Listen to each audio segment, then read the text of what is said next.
7.5 ID எப்படி வந்தது ஐயா? 7.5 வந்தது. நானும் அரசாங்க பள்ளியில் படித்தேன். நானும் எங்கள் ஊரில் கிராமத்தில் அரசு பள்ளியில் படித்தேன்.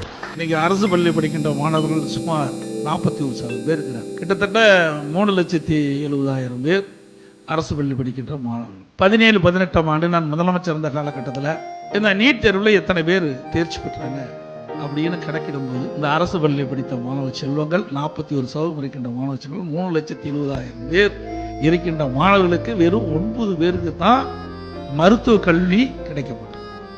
அப்பதான் சிந்திச்சோம், நாமளும் அரசாங்க பள்ளியில் படிச்சோம். அதே அந்த மாணவருடைய எதிர்காலம் சிறப்பாக இருக்கணும். அவர்களுக்கு பல்வேறு காலகட்டம் அரசு பள்ளியில் படிக்கின்ற மாணவர்கள் இங்கே சொன்னாங்க, பெற்றோர் இல்லை, கூலி வேலை செய்யறாங்க. இப்படி நம்முடைய தாய் தந்தைகள் பல்வேறு வேலைகளை செய்து நம்மை படிக்க வைக்கிறாங்க. அப்படி இருந்த மாணவர்கள் பல்வேறு துன்பத்துக்கு ஆளாகிறாங்க. அவர்களும் அப்பாவோட சேர்ந்து பணிபுரியணும், வீட்டு வேலை செய்யணும். இதுக்கிடையில தான் கல்வி கற்க முடியும். ஆக திறமை இருந்தாலும் ஆனா அந்த திறமையை வெளிப்படுத்த முடியாத ஒரு சூழ்நிலை.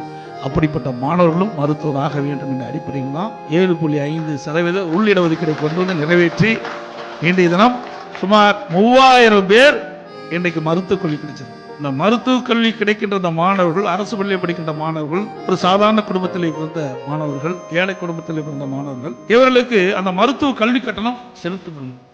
அது என்னுடைய கவனத்துக்கு வந்தவன் அம்மாவுடைய அரசு 7.5 இடஒதுக்கீட்டில் இடம் கிடைத்த மாணவர்களுக்கு இந்த மருத்துவ கல்வி கட்டணம் அரசாங்கமே செலுத்தும் என்ற உத்தரவை வழங்கி ₹1 செலவு இல்லாம இந்த அரசு பள்ளியை படிக்கும் மாணவர்கள், இந்த இடஒதுக்கீட்டின் மூலமாக தேர்வு செய்யப்பட்ட மாணவர்கள் இன்னைக்கு மருத்துவ கல்வி கிடைக்க ஒரு வாய்ப்பை உருவாக்கி அரசாங்கம்